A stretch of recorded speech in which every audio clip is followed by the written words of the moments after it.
What is up, YouTube, man? It's your boy Jay here, back here with another video. And today, man, this video we're going to be going over the top 5 fragrances I regret buying the most so far this year, man. So without further ado, let's get into this video. Alright, man, so to start with the first fragrance, man, we have the Shiny Fan Your Flames.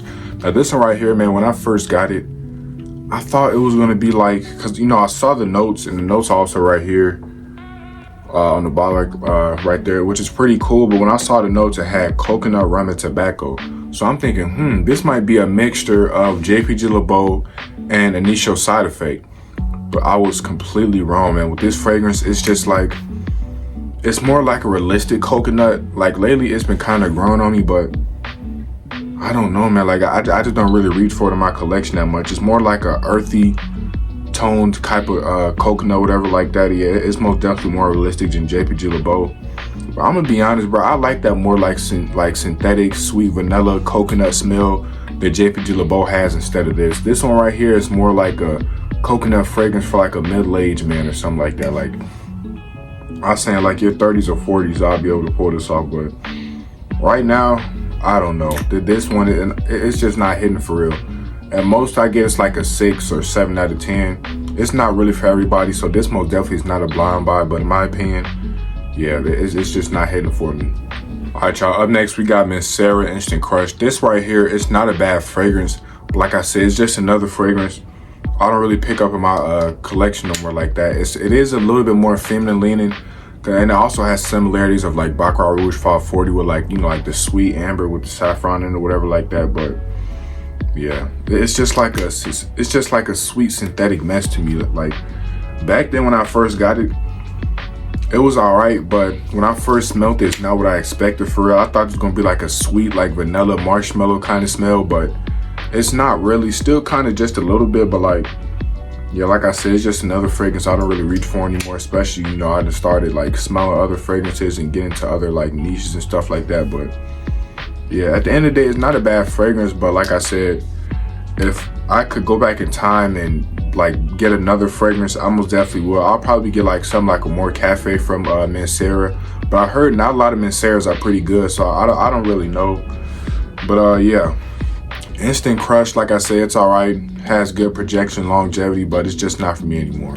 All right, man. Up next, we got 1 million EDT. This right here, it's my baby. You feel me? Like this right here really hold like a special place in my heart for real. Cause you know, this is like a fragrance that really started me off on this journey / addiction. You feel me? But yeah, man. I remember like 2 years ago, my junior year of high school, it's around Christmas time. My mom bought me like my first actual fragrance that really, I wouldn't say it made me fall in love, but it was more like a feeling like, man, you know, like I really might want to start getting into this just a little bit more, like buy like 3 or 4 more fragrances and that'll be it. But it most definitely did not stop there. But this right here, like I said, it's probably mid at best, but compared to the flankers, I wish I would have rather got something like 1 Million Lucky or 1 Million Elixir early on at that time. Cause in my opinion, those are like way better. But yeah, like I said, this one is all right, but the flankers are just way better. So I mean, if I was recommending like a beginner, like, or someone who's new to like designer fragrances or just fragrances in general, I'll recommend, you know, you can still try this one out, you know, test it or whatever like that. But I'll recommend the flankers in my opinion. But this one, like I said, it does hold a very great sentimental value to me. Back then, man, I love this stuff, bro. As you can see, the bottle is practically almost gone. It'll probably never get used again. To be honest, 'cause I never really wear it like that anymore. But yeah, man, that's 1 million EDT. On to the next. All right, man, on to the last fragrance right here. We have Halloween Man X. Now, don't get me wrong. For the price and how much you pay for it, it's an amazing cheap fragrance.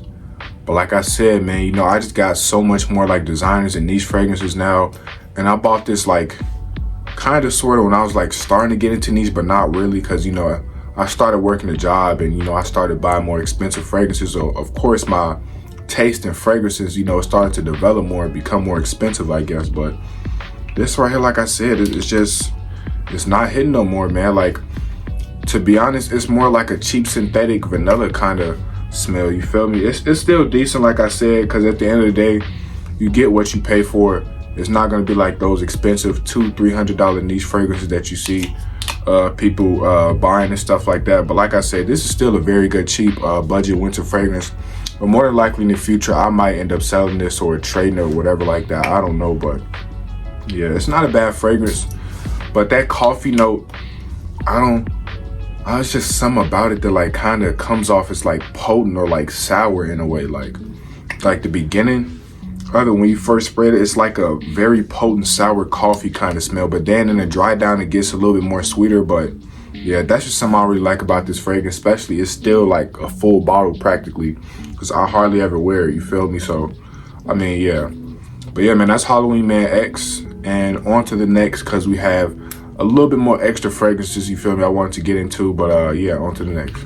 All right, man, last but not least, man, you know, this is just a little extra clip I wanted to throw in here. But last but not least, we have like those like cheaper like Lattafa dupes, whatever like that. And then we have like, you know, like the extra dupes and clone houses, whatever like that.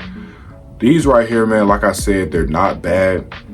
But it's just something I'm not really interested. You know, I'm kind of trying to like steer away from like those dupe and like, you know, like those like cheaper fragrances. But yeah, these are all not bad. This one right here, this like silver horse bottle, it's dupe of Parfums de Marly Sedley. This one right here is a dupe of Creed Silver Mountain Water Club Nuit. And these right here is a dupe of Blue Talisman by Ex Nihilo. And this one right here is a dupe of Blind Amber from Clive Christian. Like I said, all of these are pretty good dupes. They're mainly almost like spot on. The only one I can't really like remember from, I know I remember I smelled it in either Nordstrom's or Neiman Marcus, which is this one, Blind Amber by Clive Christian. But the rest are pretty much spot on, you feel me? Like I said, it's just, I don't know, they just kind of got boring. This one right here in general is it's just not my speed. It's all really just too much. It's too like citrusy and floral and muskiness. This is more for like a woman, but I feel like a man can still either pull this off. It doesn't really matter. This right here kind of just got boring to me. And this is most definitely more like a 95% identical to Parfums de Marly Sedley. So I might not even pick up Parfums de Marly Sedley. I actually might pick up Leighton or Greenlee or something like that. And I may or may not be it. But yeah, man, like I said, these cheap, you know, fragrances, like I said, hey, you could buy whatever you want, but me personally, I'm just starting to get into more niche and stuff like that. That's just my personal opinion. Even though all these cheaper dupe houses are still pretty good and even really get close to some of the main like original fragrances, but it's just not for me anymore.